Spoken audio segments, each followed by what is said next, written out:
আসসালামু আলাইকুম। নিয়মিত বাংলা সংবাদ আপনাদের স্বাগতম। শুরুতে থাকছে শিরোনাম, এরপর বিস্তারিত।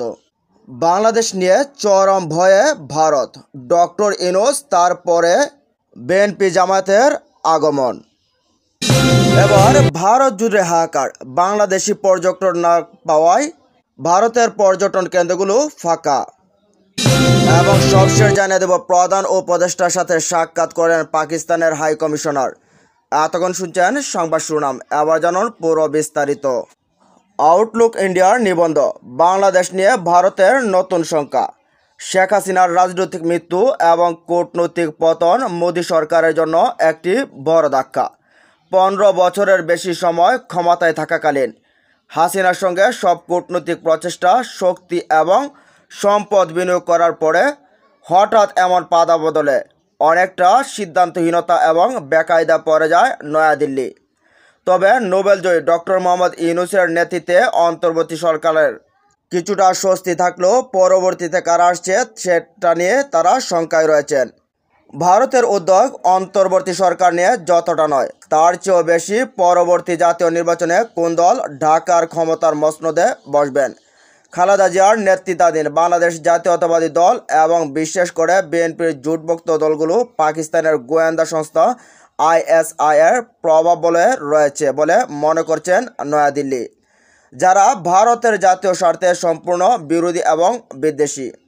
নয়াদিল্লি এখন বাংলাদেশের একটি ভয়ঙ্কর কূটনৈতিক চ্যালেঞ্জের মুখোমুখি এবং সম্পর্কটি দ্রুত বিপর্যয়ের মুখোমুখি হবে, এমনটি বলছেন সাবেক রাষ্ট্রদূত অনিল ওয়াদুয়া। বাংলাদেশের নতুন প্রেক্ষাপটে জামায়াত ইসলামীর সরব উপস্থিতি, এটা নিয়ে আরও বেশি চিন্তিত হয়ে পড়েছে ভারত। কারণ বাংলাদেশের ভিতরে যতগুলো রাজনৈতিক দল রয়েছে তার ভেতরে সবচেয়ে বেশি ভারত বিরোধী সরব হচ্ছে জামায়াত ইসলাম। আর এই জামায়াত ইসলামী আসলে ভারত যেভাবে লুটেপুটে খেত বা অন্য দলকে যেভাবে ম্যানেজ করে নিত সেভাবে সম্ভবত করতে পারবে না, যার কারণে উদাসীন হয়ে আছে তারা। শেখ হাসিনা ও আওয়ামী লীগের প্রতি ভারতের অদম্য সমর্থনের কারণে আওয়ামী লীগ বিরোধীর মাঝে যে তিক্ততা এবং ক্ষোভ জন্মেছে তা সামাল দিয়ে বাংলাদেশের সঙ্গে সম্পর্ক জোরদার করা মোদী সরকারের জন্য সহজ হবে না।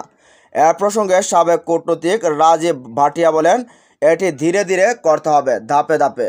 ভারতের পার্লামেন্টে পররাষ্ট্রমন্ত্রী জয়শঙ্করের বাংলাদেশ নিয়ে বিবৃতি নিয়ে ঢাকায় হতাশা দেখা দিয়েছে। জয়শঙ্করের বিবৃতিতে পুলিশের হাতে নিহত বিক্ষোভকারীর সংখ্যা উল্লেখ করা হয়নি।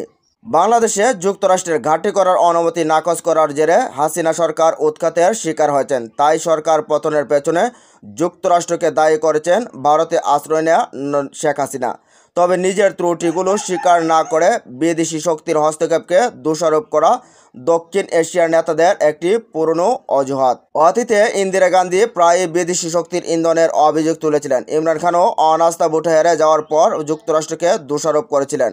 ভারতীয় সংবাদ মাধ্যম আউটলুক ইন্ডিয়ার সম্প্রতি প্রকাশিত সীমা গুহার নিবন্ধে এমন সব পর্যালোচনা উঠে এসেছে। এর আগে ওপি জিন্দল বিশ্ববিদ্যালয়ের আন্তর্জাতিক সম্পর্কের অধ্যাপক শ্রী রাধা দত্ত বলেন, ডক্টর মোহাম্মদ ইউনূসের আন্তর্জাতিক স্বীকৃতি ও গ্রহণযোগ্যতা আছে। ছাত্রছাত্রীদের কাছে তিনি হলেন প্রেরণাদায়ক ব্যক্তিত্ব, তাকে দেখে তারা উদ্বুদ্ধ হন। শ্রী রাধার মতে ইউনূসকে কোণঠাসা করার চেষ্টা করেছেন শেখ হাসিনা। ভারতের সঙ্গে হাসিনা ও আওয়ামী লীগের ঘনিষ্ঠ সম্পর্ক ছিল, কিন্তু এখনকার পরিস্থিতিতে ডক্টর ইউনূসই সবচেয়ে গ্রহণযোগ্য বিকল্প। সাবেক আইপিএস কর্মকর্তা শান্ত মুখোপাধ্যায়ের কর্মসূত্রে একসময় বাংলাদেশে ছিলেন এই সুরক্ষা বিশেষজ্ঞ বলছেন, বর্তমান পরিস্থিতিতে ডক্টর ইউনূসই সবচেয়ে ভালো বিকল্প। শান্তনু মুখোপাধ্যায় মনে করেন, ডক্টর ইউনূস পশ্চিমা বিশ্বের কাছে গ্রহণযোগ্য ব্যক্তি। এছাড়াও ছাত্ররাও তাকে চাইছেন, সেনাবাহিনীর কাছেও তিনি গ্রহণযোগ্য, তিনি ভারসাম্য রক্ষা করে চলতে পারেন। আইপিএস কর্মকর্তা বলছেন, তবে অধ্যাপক ইউনূসের সামনে সবচেয়ে বড় কাজ হচ্ছে সহিংসতা বন্ধ করা, সংখ্যালঘুদের সুরক্ষা দেওয়া। প্রবীণ সাংবাদিক জয়ন্ত রায় চৌধুরীও মনে করেন, নোবেলজয়ী ডক্টর ইউনূস পশ্চিমা দেশগুলোর কাছে খুবই জনপ্রিয় এবং গ্রহণযোগ্য একজন ব্যক্তিত্ব। এদিকে বাংলাদেশি রোগী ও পর্যটক কমে গেছে, ভারত জুড়ে হাহাকার। বাংলাদেশ থেকে প্রতি বছর চিকিৎসার উদ্দেশ্যে ভারতে যান হাজারো মানুষ, আবার ভ্রমণ এবং কেনাকাটা করতে চায় হাজার হাজার পর্যটক ও ব্যবসায়ী। এতে করে প্রতি বছর ভারত বিপুল অর্থ আয় করে থাকে। বাংলাদেশিদের উপর অনেকটাই নির্ভরশীল ভারতের, বিশেষ করে চেন্নাই, মাদ্রাজ এবং পশ্চিমবঙ্গের হাসপাতালগুলো। কিন্তু বাংলাদেশে সাম্প্রতিক গণ আন্দোলন এবং সরকার পরিবর্তনের পর থেকে মেডিকেল ভিসায় ভারতে যাওয়া বাংলাদেশের সংখ্যা ব্যাপকভাবে কমে গেছে। এতে দুশ্চিন্তায় পড়েছেন ভারতের চিকিৎসা শিল্প সংশ্লিষ্টরা।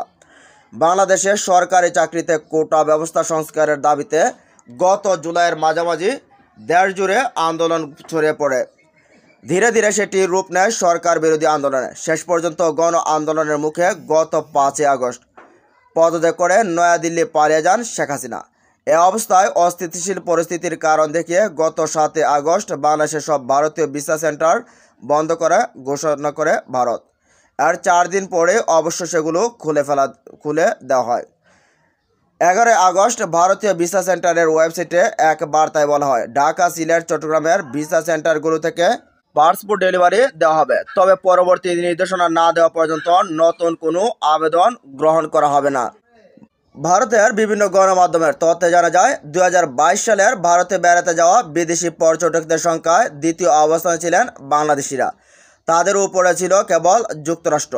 2023 সালে বিশ্ব পর্যটন দিবস উপলক্ষে দেওয়া এক বিবৃতিতে এ তথ্য জানিয়েছিল ভারতের পর্যটন মন্ত্রণালয়।